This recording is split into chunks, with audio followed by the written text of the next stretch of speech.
Mesdames et messieurs, bonsoir et voici notre deuxième et dernier journal pour aujourd'hui en langue française que j'ai le plaisir de vous le présenter avec mon collègue Chérif Boussaïla. Bonsoir.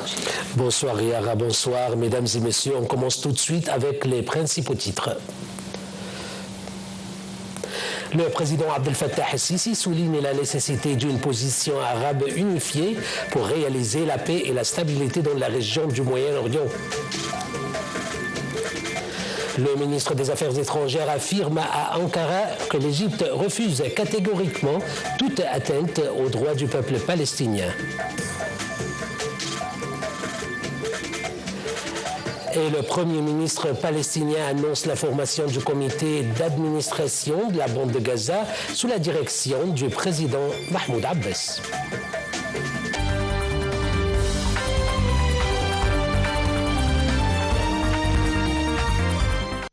Les informations en détail. Le président Abdel Fattah el-Sisi a souligné l'importance de la reconstruction de la bande de Gaza et la nécessité d'une position arabe unifiée pour soutenir la réalisation d'une paix et d'une stabilité durable dans la région du Moyen-Orient.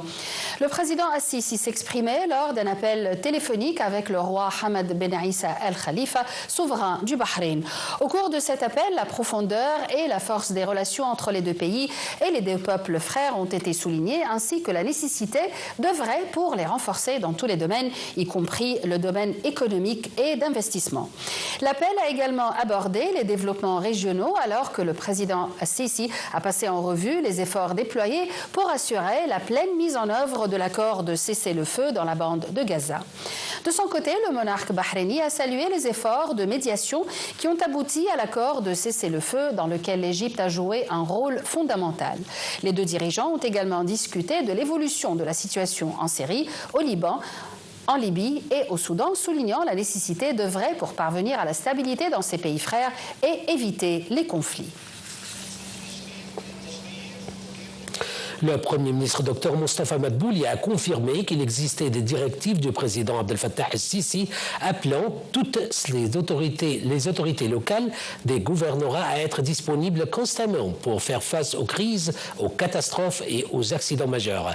Il devrait également y avoir une gestion professionnelle de ces crises et une coordination des actions des agences compétentes avec la nécessité de sensibiliser les citoyens sur le rôle à confronter ces crises.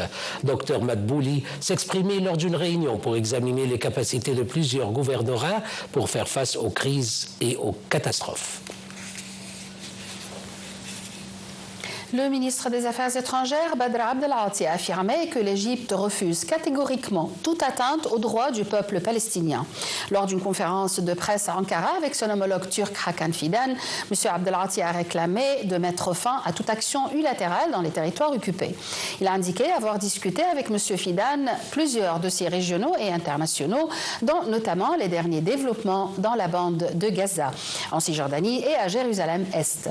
M. Abdel Ati a déclaré avoir informé son homologue turc que l'Égypte va accueillir une conférence pour conjuguer les efforts en faveur de la reconstruction de Gaza et pour aider le peuple palestinien à préserver son sol et son droit à développer l'infrastructure dans le secteur. Évoquant la Syrie, M. Abdel Ati a dit aspirer à ce que Damas récupère son rôle actif au sein de la nation arabe et dans la région et la communauté internationale. M. Abdel Ati a précisé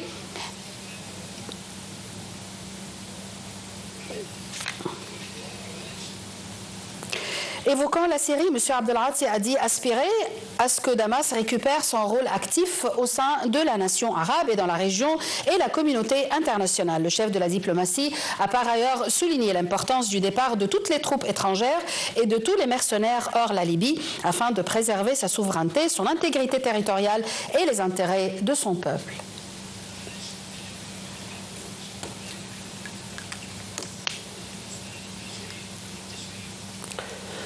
De son côté, le ministre turc des Affaires étrangères, Hakan Fidan, a déclaré lors de la conférence de presse à Ankara avec M. Abdel Ati que le règlement de la cause palestinienne doit venir des solutions proposées par la région et non par de l'étranger.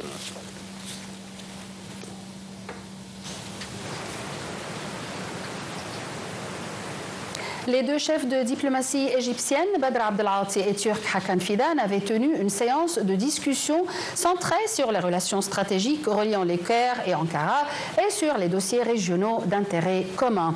Les deux ministres se sont accordés à poursuivre les efforts bilatéraux afin de renforcer l'atmosphère de l'investissement entre les deux pays. Les deux ministres ont également salué l'accord de trêve dans la bande de Gaza et l'échange des otages et des détenus, soulignant la nécessité d'intensifier les efforts pour soulager la souffrance des Palestiniens à Gaza.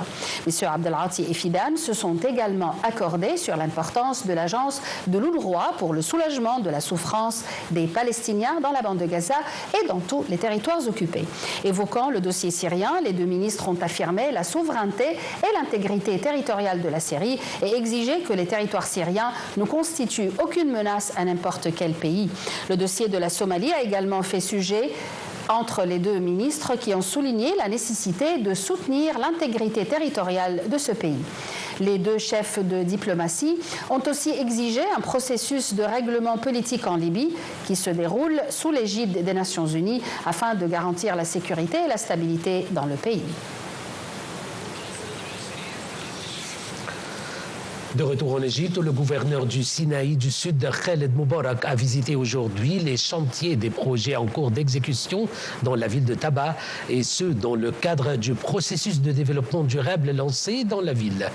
Le gouverneur a inspecté les travaux du développement du port de Taba et la station du dessalement d'eau de Taba en cours de construction pour assurer l'eau potable dans la ville et son alentour.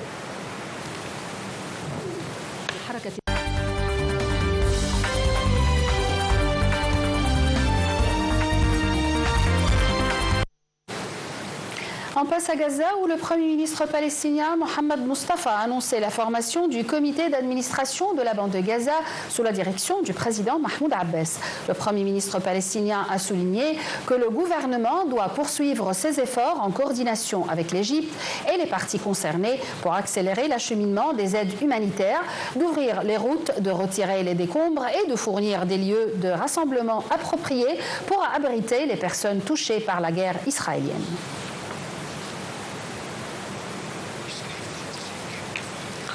Le président américain Donald Trump a dit n'avoir aucune garantie que le cessez-le-feu à Gaza se prolonge, après avoir beaucoup vanté son rôle et celui de ses conseillers dans la cessation initiale des hostilités annoncée juste avant d'accueillir aujourd'hui à la Maison-Blanche le Premier ministre israélien Benjamin Netanyahu.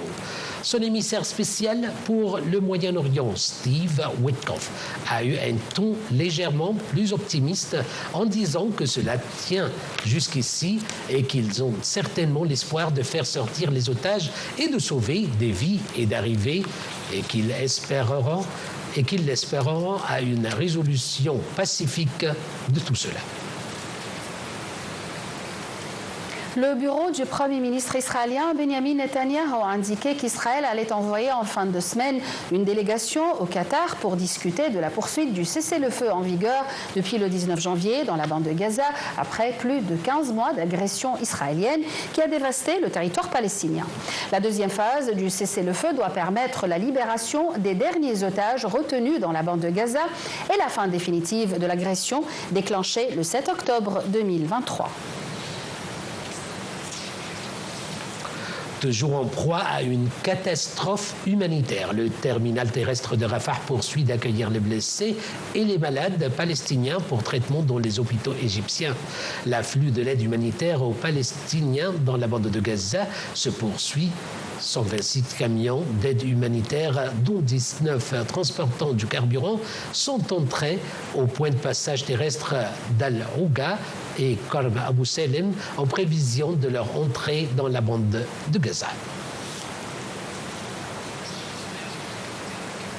2 soldats israéliens ont été tués aujourd'hui et 8 blessés par un tireur embusqué qui a ensuite été abattu dans le nord de la Cisjordanie occupée, où l'armée mène depuis plusieurs jours une vaste opération militaire, selon cette dernière. Quelques heures plus tôt, l'armée de l'occupation israélienne avait affirmé avoir tué un combattant palestinien.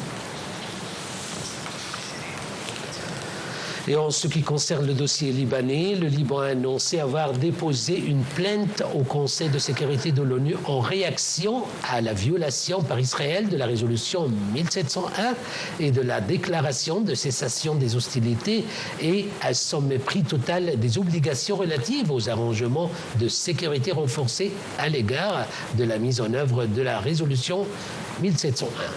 La plainte a porté sur les violations constantes par Israël de la déclaration de cessation des hostilités depuis son entrée en vigueur le 27 novembre 2024. Ces attaques continuent par terre et par air et sa destruction de maisons et de quartiers ainsi que ces violations graves telles que les enlèvements de citoyens libanais, y compris des soldats de l'armée libanaise et les attaques contre les civils retournant dans les villages frontaliers qui ont fait au moins 24 morts et plus de 124 blessés. La plainte fait référence à la prise de cible par Israël de patrouilles de l'armée libanaise et de journalistes, ainsi qu'à la suppression de 5 marquages spécifiques sur la ligne de retrait en violation flagrante de la résolution 1701 et de la souveraineté libanaise. Entre-temps, l'armée libanaise a entamé ce matin son déploiement à Taïbé alors que l'armée israélienne a intensifié ses mesures de surveillance à la frontière. L'armée libanaise a également annoncé qu'elle procéderait à la détonation de munitions non explosées dans la région de Hnedar, au Akkar, ainsi que dans le village de Qtaya à Taïbé. L'armée libanaise avait déjà déployé des unités militaires à Aïtaroun, dans la région de Bent Jbeil, ainsi que dans d'autres zones frontalières au sud du Liban, en coordination avec la commission quinquennale chargée de superviser l'accord de cessez-le-feu.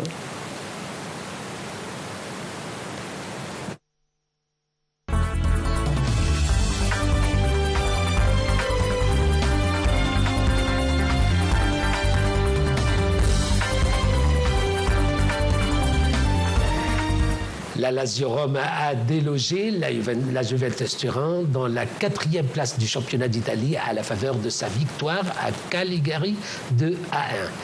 Hier, en clôture de la 23e journée du championnat d'Italie, la Lazio Rome s'est imposée grâce à des buts de Mattia Zaccani à la 41e minute et de Tati Castellanos à la 64e minute et totalise désormais 42 points, soit 2 de plus que la Juve, qui s'était emparée provisoirement de la 4e place la veille après son succès face à Empoli 4-1. La 4e place, la dernière pour l'instant qualificative pour la Ligue des Champions, est également convoitée par la Fiorentina et Bologne.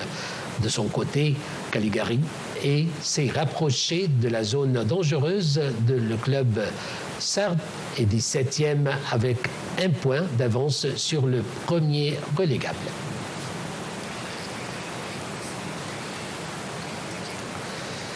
Mesdames et messieurs, c'était la fin de notre journal. Merci de votre attention.